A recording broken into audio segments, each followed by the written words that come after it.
My name is Henry Perez, and I am the Associate Director of Inner City Struggle.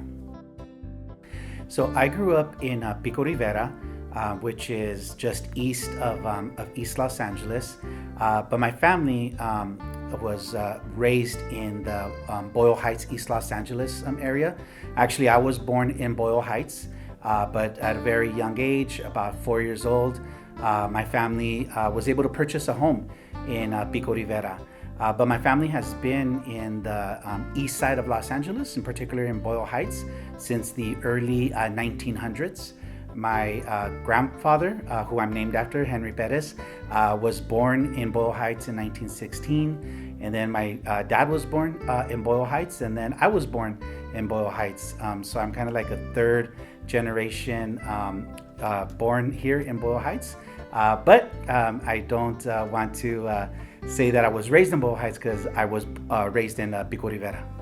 I just recently bought a house in the unincorporated East Los Angeles area.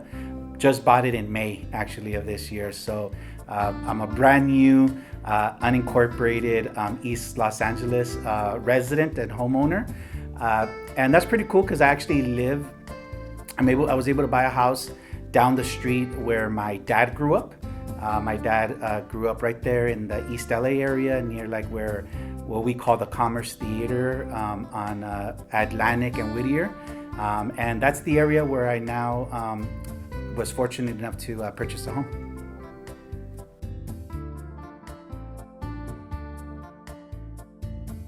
Being a part of like the unincorporated East LA, because that's where they had to move to after they were displaced from the construction of the freeways.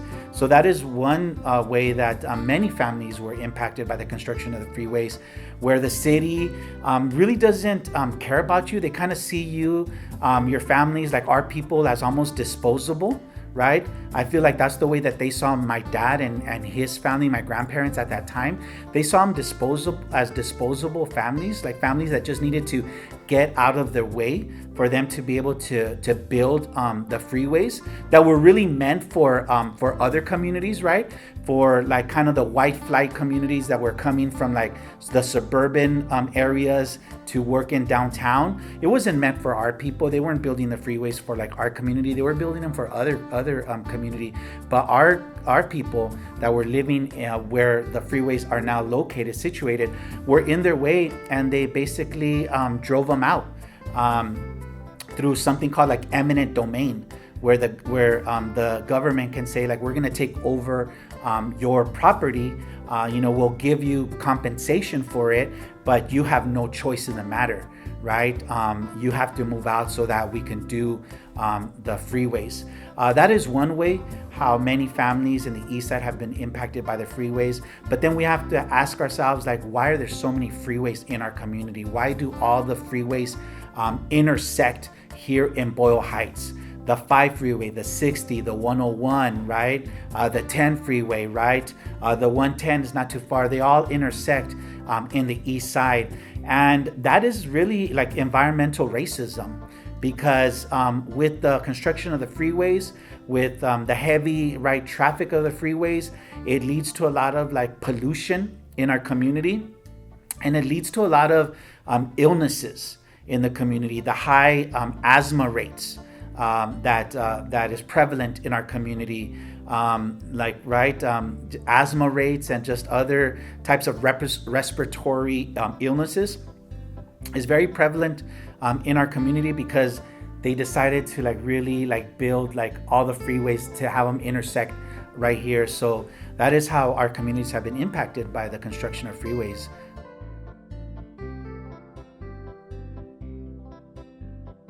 So I have been a part of Inner City Struggle since 2005. So that's over 16 years that I've been organizing in this community.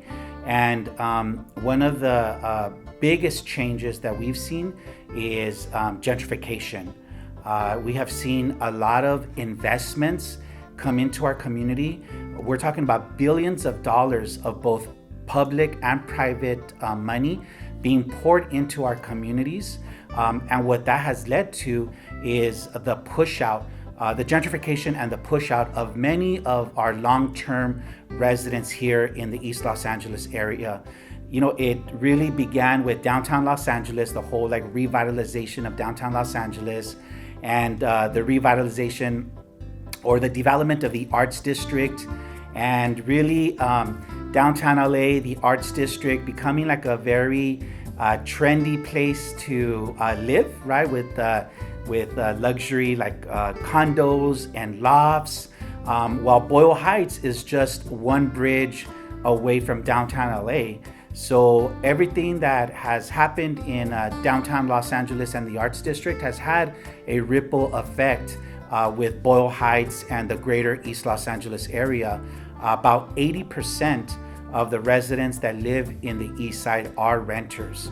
So it makes them a very like vulnerable community, vulnerable to being displaced, because you have owners that are renting to our community that have been here for decades upon decades, that want new tenants that can pay higher amounts of rents, or they're willing to sell their properties because they're getting like top market rate like prices for their homes, right? Single family homes or their apartment complexes, and they're selling. They're renting to higher income earners that are able to pay more rents. And unfortunately, that's leading to a lot of long-term residents, tenants, being pushed out of this community. We're seeing this with a lot of our members here of Inner City Struggle, that have been members of the organization for years and years and years. They're unfortunately saying goodbye to us.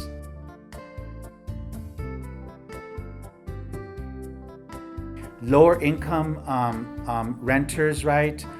They're being displaced, and they have to move far away from their familiar community, the community where they have lived here for a long time, where they have like their social networks, where they send their kids to school, where they're close to their jobs. They have to like really move out, right? Even though my family has been in the East Side since the early 1900s, I am more privileged that I was able to go to college.